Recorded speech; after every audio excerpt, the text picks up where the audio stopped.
As I had grown accustomed to my expectations, I had insensibly begun to notice their effect upon myself and those around me. Their influence on my own character I disguised from my recognition as much as possible, but I knew very well that it was not all good. I lived in a state of chronic uneasiness respecting my behaviour to Joe. My conscience was not by any means comfortable about Biddy. When I woke up in the night, like Camilla, I used to think with a weariness on my spirits that I should have been happier and better if I'd never seen Miss Havisham's face, and had risen to manhood, content to be partners with Joe in the honest old forge. Many a time of an evening, when I sat alone, looking at the fire, I thought after all there was no fire like the forge fire and the kitchen fire at home. Yet Estella was so inseparable from all my restlessness and disquiet of mind that I really fell into confusion as to the limits of my own part in its production. That is to say, supposing I had no expectations, and yet had had Estella to think of, I could not make out my satisfaction that I should have done much better. Now, concerning the influence of my position on others, I was in no such difficulty, and so I perceived, though dimly enough perhaps, that it was not beneficial to anybody, and above all, that it was not beneficial to Herbert. My lavish habits led his easy nature into expenses that he could not afford, corrupted the simplicity of his life, and disturbed his peace with anxieties and regrets. I was not at all remorseful for having unwittingly set those other branches of the Pocket family to the poor arts they practised, because such littlenesses were their natural bent, and would have been evoked by anybody else if I had left them slumbering.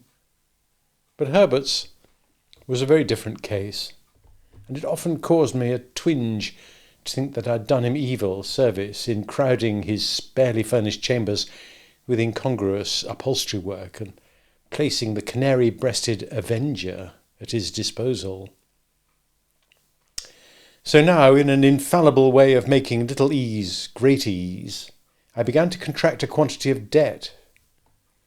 I could hardly begin, but Herbert must begin too, so he soon followed.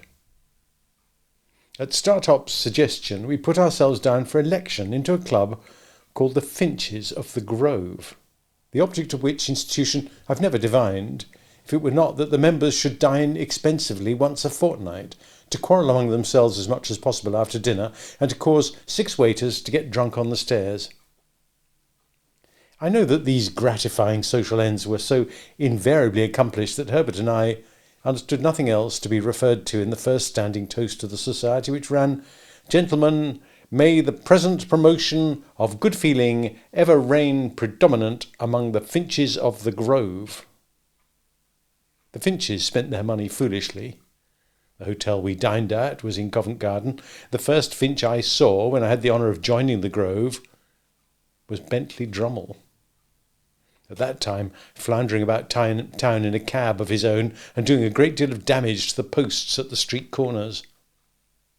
Occasionally he shot himself out of his equipage head foremost over the apron, and I saw him on one occasion deliver himself at the door of the Grove in this unintentional way, like Coles. But here I anticipate a little, for I was not a Finch, and could not be, according to the sacred laws of the society, until I came of age.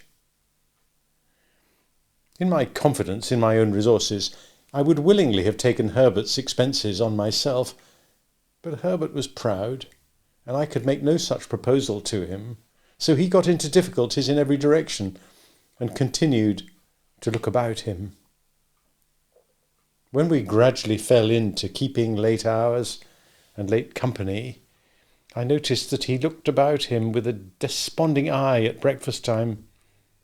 Then he began to look about him more hopefully about midday, that he drooped when he came in to dinner, that he seemed to descry capital in the distance rather clearly after dinner, that he all but realized capital towards midnight, and that at about 2 o'clock in the morning he became so deeply despondent again as to talk of buying a rifle and going to America with the general purpose of compelling buffaloes to make his fortune. I was usually at Hammersmith about half the week, and when I was at Hammersmith I haunted Richmond, whereof separately by and by Herbert would often come to Hammersmith when I was there, and I think at those seasons his father would occasionally have some passing perception that the opening he was looking for had not appeared yet. But in the general tumbling up of the family, his tumbling out in life somewhere was a thing to transact itself somehow. In the meantime, Mr. Pocket grew greyer, and tried oftener to lift himself out of his perplexities by the hair, while Mrs. Pocket tripped up the family with her footstool, read her book of dignities, lost her pocket-handkerchief, told us about her grandpapa, and taught the young idea how to shoot by shooting it into bed whenever it attracted her notice. As I'm now generalising a period of my life with the object of clearing my way before me, I can scarcely do so better than by at once completing the description of our usual manners and customs at Barnard's Inn. We spent as much money as we could, and got as little for it as people could make up their minds to give us. We were always more or less miserable, and most of our acquaintance were in the same condition. There was a gay fiction among us that we were constantly enjoying ourselves, and a skeleton truth that we never did. To the best of my belief, our case was in the last aspect a rather common one. Every morning, with an air ever new, Herbert went into the city to look about him. I often paid him a visit in the dark back room in which he consorted with an ink jar, a hat peg, a coal box, a string box, an almanac, a desk, and stool, and a ruler, and I do not remember that I ever saw him do anything else but look about him. If we all did what we undertake to do as faithfully as Herbert did, we might live in a republic of the virtues. He had nothing else to do, poor fellow, except at a certain hour of every afternoon to go to Lloyd's, in observance of a ceremony of seeing his principal, I think. He never did anything else in connection with Lloyd's that I could find out, except come back again. When he felt his case unusually serious, and that he positively must find an opening, he'd go on change at a busy time and walk in and out in a kind of gloomy country dance figure among the assembled magnates. "For," says Herbert to me, coming home to dinner on one of those special occasions, "I find the truth to be, Handel, that an opening won't come to one, but one must go to it. So I have been." If we'd been less attached to one another, I think we must have hated one another regularly every morning. I detested the Chambers beyond expression at that period of repentance, and could not endure the sight of the Avenger's livery, which had a more expensive and less remunerative appearance then than at any other time in the 24 hours. As we got more and more into debt, breakfast became a hollower and hollower form, and being, on one occasion, a breakfast time threatened by letter with legal proceedings, not wholly unconnected, as my local paper might put it, with jewellery, I went so far as to seize the Avenger by his blue collar and shake him off his feet, so that he was actually in the air like a booted Cupid, for presuming to suppose that we wanted a roll. At certain times, meaning at uncertain times, for they depended on our humour, I would say to Herbert, as if it were a remarkable discovery, "My dear Herbert, we are getting on badly." "My dear Handel," Herbert would say to me in all sincerity, "if you will believe me, those very words were on my lips by a strange coincidence." "Then, Herbert," I would respond, "let us look into our affairs." We always derived profound satisfaction from making an appointment for this purpose. I always thought this was business. This was the way to confront the thing. This was the way to take the foe by the throat.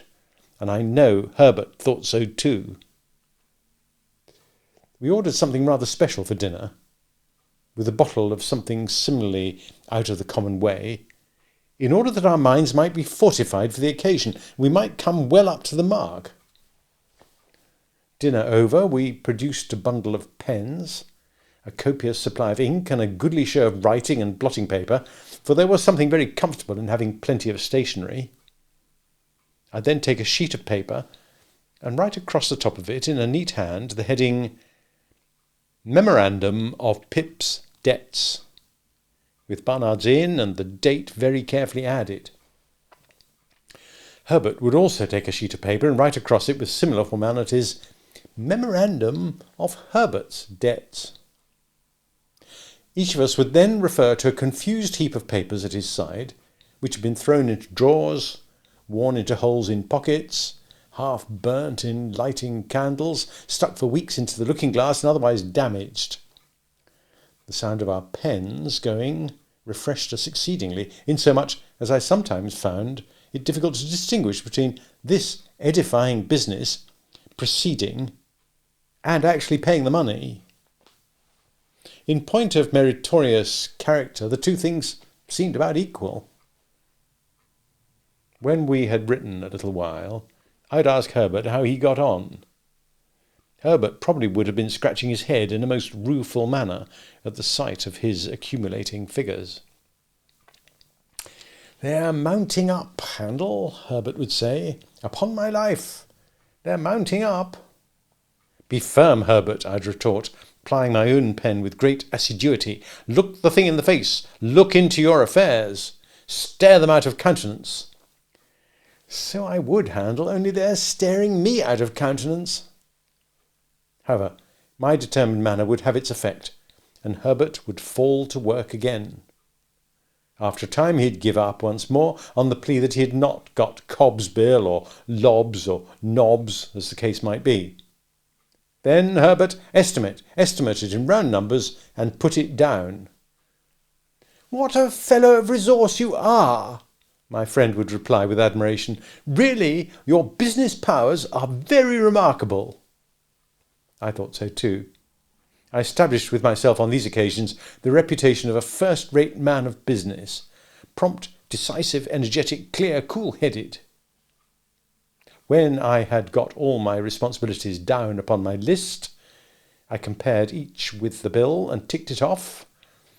My self-approval when I ticked an entry was quite a luxurious sensation.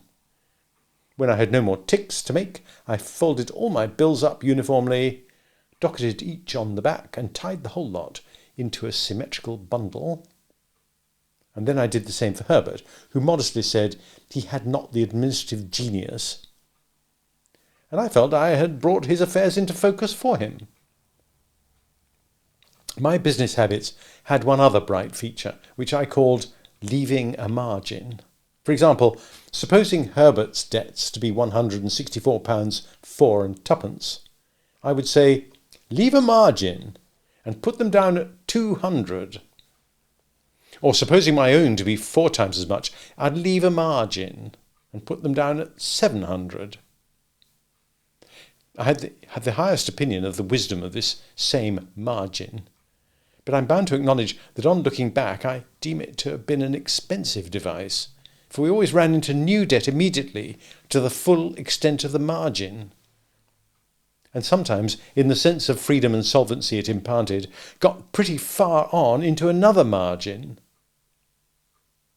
But there was a calm, a rest, a virtuous hush consequent on these examinations of our affairs that gave me, for the time, an admirable opinion of myself. Soothed by my exertions, my method, and Herbert's compliments, I'd sit with his symmetrical bundle and my own on the table before me, among the stationery, and feel like a bank of some sort, rather than a private individual. We shut our outer door on these solemn occasions, in order that we might not be interrupted. I had fallen into my serene state one evening when we heard a letter drop through the slit in the said door and fall on the ground. "It's for you, Handel," said Herbert, going out and coming back with it. and I hope there is nothing the matter." This was in allusion to its heavy black seal and border. The letter was signed Trabb and Co., and its contents were simply that I was honoured, sir, and that they begged to inform me that Mrs. J. Gargery had departed this life on Monday last, at 20 minutes past 6 in the evening, and that my attendance was requested at the interment on Monday next at 3 o'clock in the afternoon.